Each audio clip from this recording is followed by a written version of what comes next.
Magandang gabi po, Luzon, Visayas at Mindanao.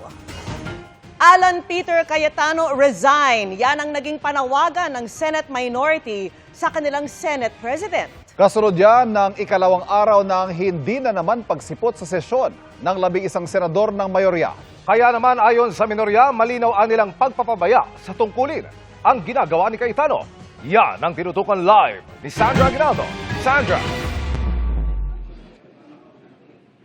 Vicky, Ivan, Emil, sa ikalawang nga pong pagkakataon ay hindi naman nagkaroon ng sesyon dito sa Senado dahil hindi nga po nakarating ang majority senators. Paliwanag naman po ni Senate President Alan Peter Cayetano, bahagi ito ng kanilang strategy para umanong matuloy yung hearing ng Blue Ribbon Committee kaugnay sa flood control projects.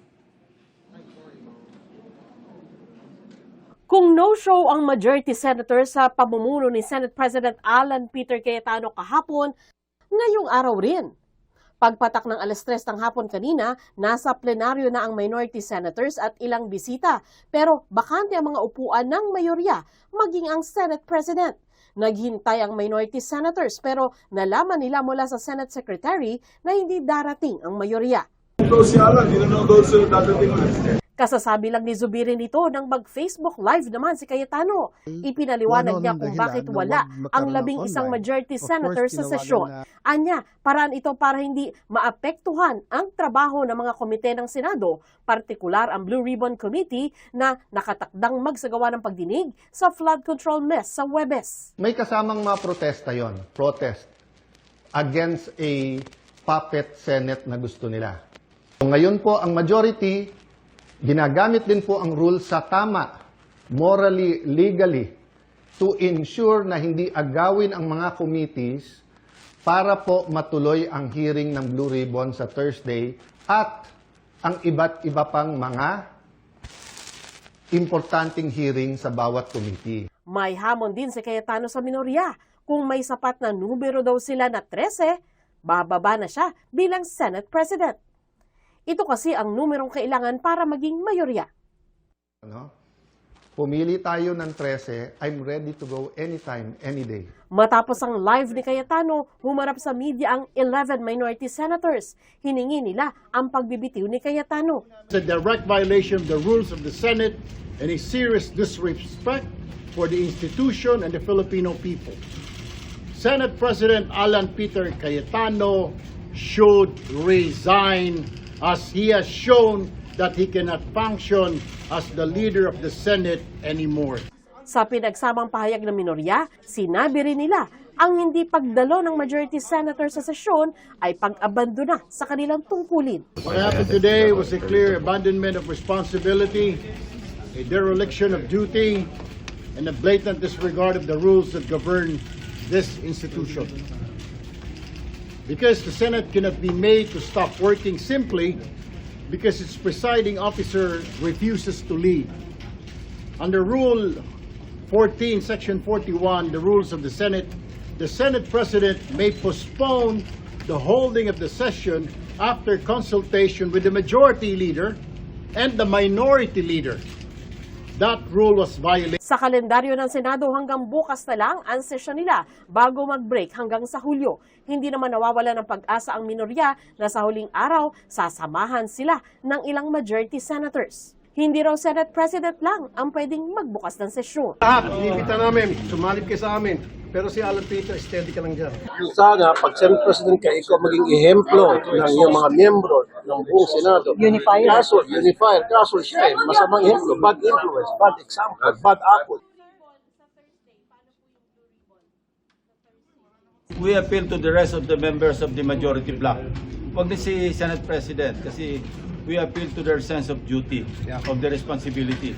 Kasi mukhang untenable na si SP kasi siya yung nagsasabi sa mga kasama namin na huwag mag-attend ng session. Under the rules, pag wala yung SP, pwede mag-preside ang pro temp. Pag wala yung SP and pro temp, pwede mag-preside ang majority leader. Pag wala yung tatlo, pwede mag-preside any of the two deputy majority leaders. Pero ang mga posisyong nabanggit ni Lacson, hawak din ng mga kaalyado ni Cayetano. Every day, ang Senate gumagastos ng 25 million sa kuryente, sa utilities, sa sweldo, pero walang session nangyari. Walang batas na na-approve, sayang ang bayad ng taong bayan. Kung may sisisihin daw dahil hindi na ipasa ang ilang panukalang batas, Kasalanan ni Alan Cayetano yan dahil ipapasa na sana namin ang batas na yan na ipagbabawal yung paggagawa ng ganyan, na i-hostage yung pasyente. pinuna rin nila na bakit sa Facebook pumasok si Cayetano at hindi sa Senado. Pag-aaralan ng minorya ang pagpapanagot sa majority senators para sa hindi pagdalo ng sesyon. The Constitution says that we should meet at 3 p.m. Monday, Tuesday, Wednesdays. As a matter of fact, even Thursday should be a working day also in Tutusin. So we'll cross the bridge when we get there. We'll see. Bago nito, sinabi ni Majority Senator Rodante Marcoleta, personal na desisyon niya na hindi dumalo sa sesyon kahapon. Sentimiento niya. Dinamayan nila si Senador Jinggoy Estrada noong arestuhin nito kahapon, bagay na hindi anya ginawa ng kahit sino sa minorya. Nagpayag din siya ng sama ng loob sa pagtaas ng boses ni DILG Secretary John Vic Rimulya kay Cayetano. Hindi ko alam ang damdamin ng mga kasama ko. Ang sinasabi ko sa iyo ngayon, yung damdamin ko na hindi man lamang kami pinagbigyan, sinigawan ng SP President, ang Senate President. Bakit naman ganun ang naging pagtrato na? Okay. Parang minaliit na kami.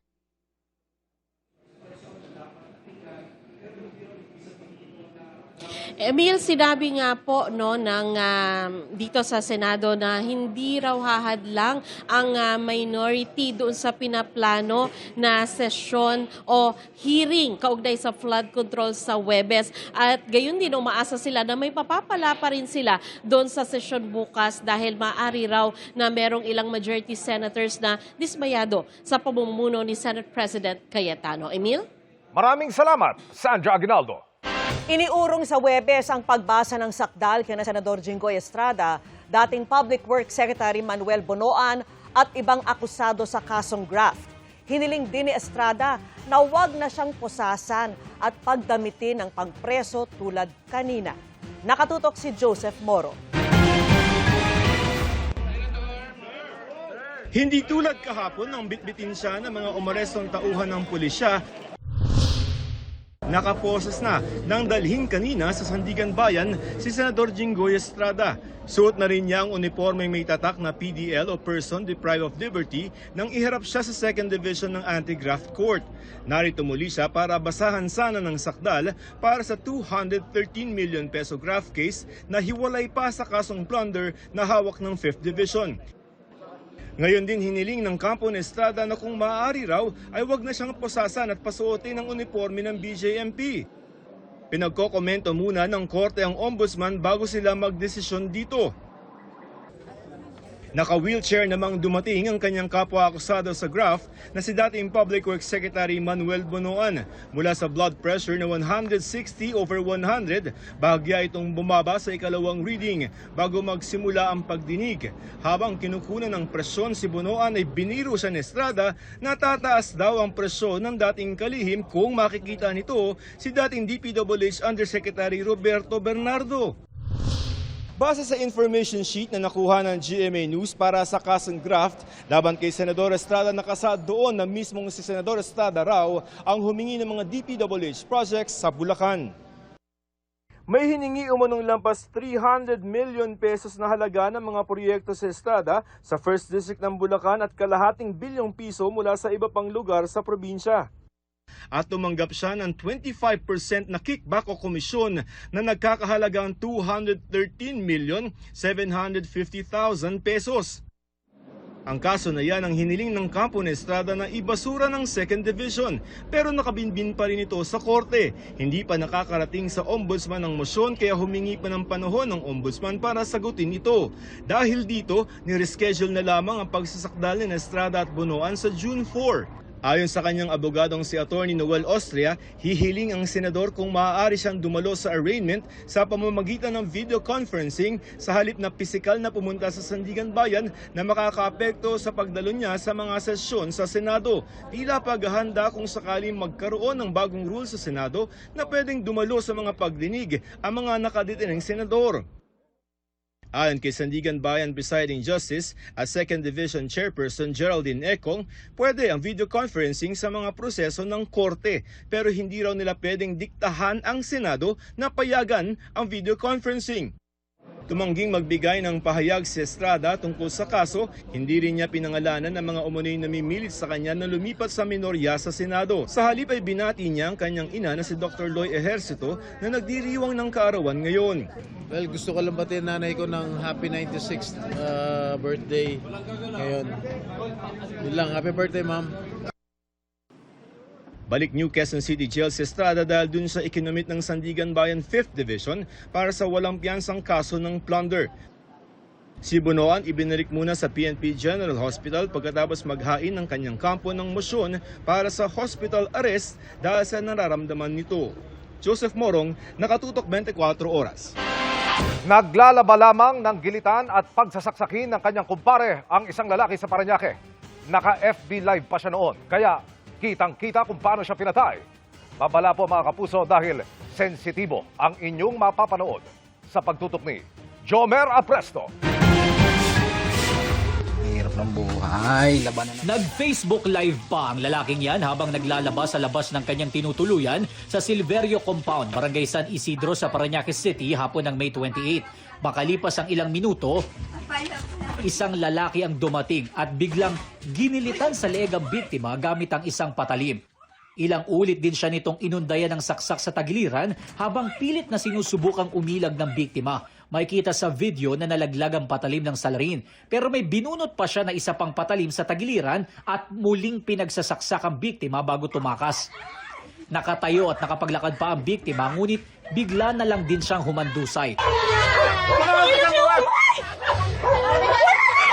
Ayon sa pinsan ng biktima, nakausap pa niya ito at nakapagpadala pa ng pera sa kanila ilang oras lang bago mangyari ang krimen. Hanggang sa napanood na lang nila ang Facebook Live ng kanyang pinsan at isang doktor daw ang tumawag na sa kanila. Pagtingin namin sa live, sir, doon talaga namin namin sobrang sakit. Wala siyang awa ng sinaksak yung pinsan mo. Hindi talaga namin matanggap, sir. Dok, buhayin mo, Dok, hanggang mabuhay siya. Yan lang po yung ano ko, pero hindi ko alam, sabi niya, kung pupunta kayo, hindi na niyo madatnan na buhay. Nakaburol na ang biktima. Hinihintay pa ang opisyal na autopsy report pero ayon sa mga doktor na nakausap ng pamilya ng biktima, saksak daw sa tagiliran na tumagos sa puso ang ikinamatay niya.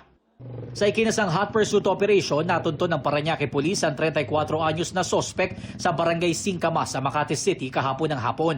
Ayon sa pulisya, lumabas sa kanilang investigasyon na magkumpare ang sospek at ang biktima at dati nang may alitan ang dalawa. Bago mag-New Year ng 2024, nagkapang-abot na ito. Magkapit-bahay ito eh.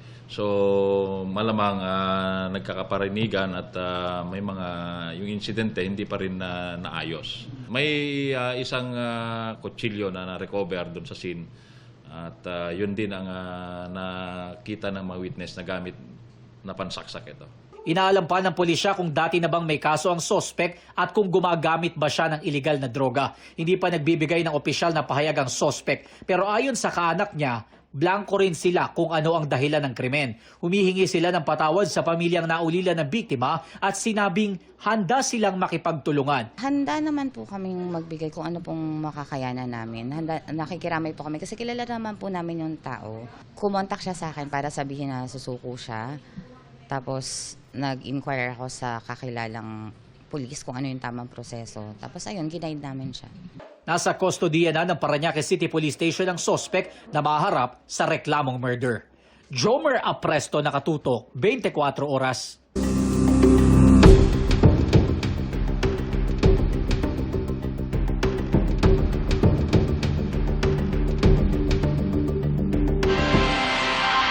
Maletang walang laman. Ganyan inilarawan ng ilang House prosecutor ang ipinasang tugon ni Vice President Sara Duterte kaugnay sa Articles of Impeachment. Nagtatago lang anila mga sagot sa teknikalidad. Nakatutok si Jonathan Andal. Male-maletang dokumento ang bitbit kahapon sa Senado ng mga abogado ni Vice President Sara Duterte, laman ang kanyang sagot sa articles of impeachment. Pero nang mabasa na ng prosecution team ang sagot ng bise, wala naman daw itong laman na sagot sa aligasyon. Ito ay maletang walang laman, parang wala naman silang sinagot, point per point.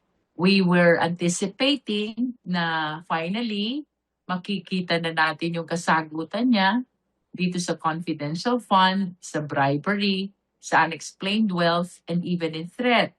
But apparently, ang laman ng sagot niya are constitutional issues again. I don't know if this is part of their legal strategy that up to this time, wala pa rin tayong nakikitang direktang sagot sa mga allegation of offenses. No? Nagtatago lang daw sa teknikalidad ang mga sagot ng bise na puro technical issues daw ang ipinasang sagot. At kahit may mali-malitang dokumento, wala raw ipinasang ebidensya ang depensa para kontrahin ang mga mismong aligasyon sa articles of impeachment. Ang hiling kahapon ni VP Sara sa Senate Impeachment Court, ibasura ang articles of impeachment. Pero kokontrahin daw yan ang prosekusyon dahil wala naman daw sa Senate impeachment rules na pwedeng ipabasura ang impeachment. There are no options like dismissal, like remand, like clarification. Wala. Wala po yan sa mga options na ibinigay ng Constitution at ng Senate Rules on Impeachment. Ang option lang po na ibinigay sa atin is trial forthwith. And after trial, dalawa lang ang pwede nitong puntahan. Either conviction or acquittal. Itinanggi rin ni Luistro ang mga paratang ng depensa na nag-fishing expedition ng mga kongresista at nag-trial sila sa Justice Committee, bagay na dapat sa Senado lang pwede gawin. Sa July 6 na ang simula ng trial ng bise. Umaasa ang House Prosecution Team na hindi naaabot sa trial ang gulo ngayon sa Senado. Sana walang spillover dito sa impeachment trial. No? I hope they will be reminded that this is one of our constitutional duties to the sovereign Filipino people. There is no option to stop. There is no option to delay. The only option is trial forthwith. Jonathan Andal, Nakatutok, 24 oras. Mainit at mahirap daw ang sitwasyon sa loob ng New Quezon City Jail kung saan nakadetain si Senador Jinggoy Estrada. Kwento po yan ni Agimat Party List Representative Brian Revilla nang bisitahin kanina ang kanyang amang si dating Senador Bong Revilla na naroon din sa parehong kulungan. Pero paniguro ng Bureau of Jail Management and Penology o BJMP sa publiko, hindi makakatikim ng VIP treatment ang mga high-profile inmate gaya nila. At nakatutok live si Mark Salazar. Mark. Vicky, sa maghapon, dalawang major events o major movement yung nakita namin dito sa gate ng bagong Quezon City Jail. At ang una dyan ay yung nilabas ang convoy ni Senator Jinggoy Estrada para dalhin siya sa Sandigan Bayan at basahan ng sakdal doon. At ang pangalawa ay nung ibinalik na siya sa piitan. Natsyempohan namin si Agimat Party List Representative Brian Revilla na dumalaw sa kanyang amang si dating Senador Bong Revilla. Hindi niya nakita ang kondisyon ni Senador Estrada pero kung pareho sila ng kondisyon ng kanyang ama, napakahirap daw. It's hot inside. It's summer right now. So yun na po. We only see him at the common area. Ang kwento niya, he's in the cell. May mga kasama din siya doon. It's really tough.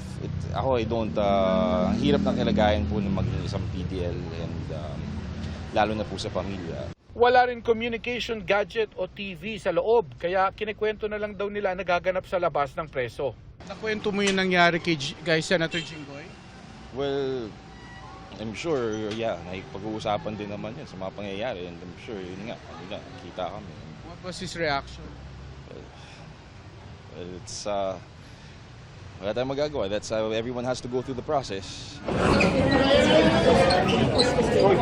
Ang pag-aresto kay Estrada umabot muna sa tensyonadong tagpo sa upper floor ng Senado nang magkataasan ng boses sina Senate President Alan Peter Cayetano at DILG Secretary John Vic Remulla nang aarestuhin na si Estrada. Sir, just outside the gate, we're going to walk 5 minutes. This is the Senate of the Philippines. It's never been done. We're just asking you to walk out Let's walk. See, let's walk.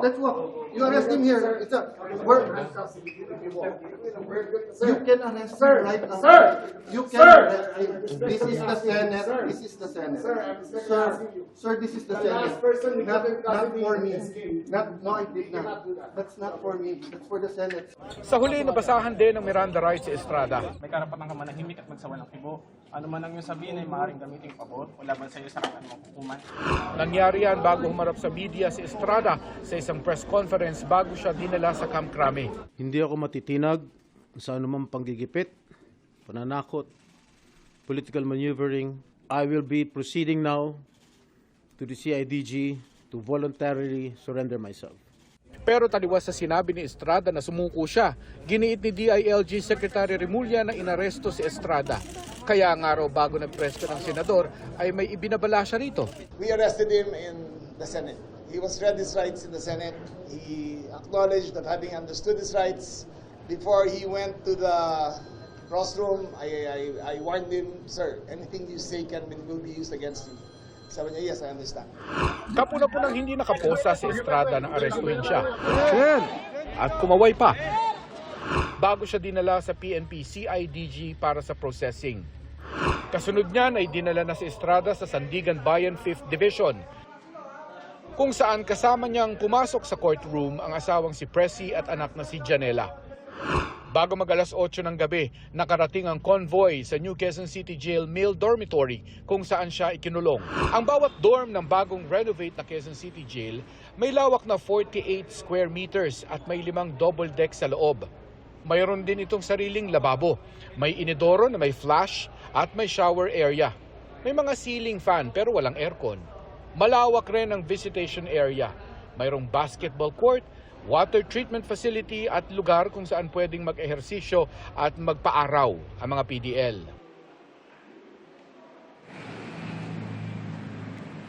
Sa isang pahayag ng Bureau of Jail Management and Penology, siniguro nila sa publiko na si Senator Jinggoy Estrada at iba pang high-profile detainees ay ihahanay sa general PDL population at hindi sila makakatikim ng VIP treatment. Vicky.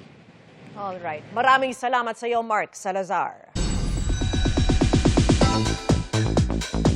Good evening mga kapuso! Balik gymnastics si Isabel Ortega para action-ready siya sa GMA Prime Series na Hari ng Tondo. At nag-mixed martial arts naman si Rocco Nacino for the same series pero hindi siya kakampi ng mga bida. Yan at iba pang paghahanda, ichachika ni Aubrey Carampel. Rocco Nacino is embracing his kontrabida era. Bathala. Sa pagtatapos kasi ng Kapuso Telefantasia na Encantadia Chronicles Sangre, ipinakita ang karakter niyang si Akil na mukhang sasanib sa puwersa ng kadiliman. Maraming galit kay Akil ngayon. Passionate daw. Tuwing may nakakita sa akin mga fans, Akil, bakit? Tila more to come pangaraw dahil sa upcoming GMA Prime action series na Hari ng Tondo. Gaganap daw muling kontrabida si Rocco, nakasapi ng isang sindikato. Dito niya makakaharap sina Kapuso Drama King Dennis Trillo at Kapuso Primetime Prince Ruru Madrid. Marami raw silang action and fight scenes, kaya naghahanda na raw siya at tiyak na magagamit niya ang mga natutuhan bilang celebrity dance star sa Stars on the Floor. Yung mga skills na nakuha ko sa Stars on the Floor, parang gusto kong gamitin dito. Medyo pagka-break dancer na eh. Magiging active na ulit ako sa jiu-jitsu at may aralin ako mga martial arts na specific na magagamit ng character ko dito. Aktibo rin si Rocco sa pag-promote ng mixed martial arts at nag-organize rin ng MMA tournaments. From Sapiro, Totondo naman si Isabel Ortega na pagkatapos gumanap bilang si Hara Armea, muling mapapasabak din sa aksyon. Social worker na ipinaglalaban naman ang karapatan ng mga kababaihan ang karakter ni Isabel. Magsastart na rin ako mag-stunt training. Bumabalik ako sa mga dati kong ginagawa for Voltus 5. Dati nag-gymnastics po kasi ako. So, bumabalik ako sa gymnastics para karagdagang kaalaman. Yes, skills para sa mga fight scenes. And speaking of fight scenes, very proud naman si Isabel sa boyfriend na si Miguel Tan Felix. na hinahangaan sa pagganap as Galo Villarreal sa GMA Prime series na Task Force Firewall. Feeling ko parang 3 times a day ko ata nasasabi sa kanya kung gaano ako proud sa kanya kasi alam ko pinaghirapan niya to. And isa rin yun sa mga reasons kung bakit ako nai-inspire na galingan ko rin sa sarili kong craft. Talagang we support each other and kahit na magkahiwalay kami ng projects ngayon, talagang we make sure to make time and iparamdam pa rin na nandyan pa rin kami para sa isa't isa. Aubrey Carampel, updated sa Showbiz Happening.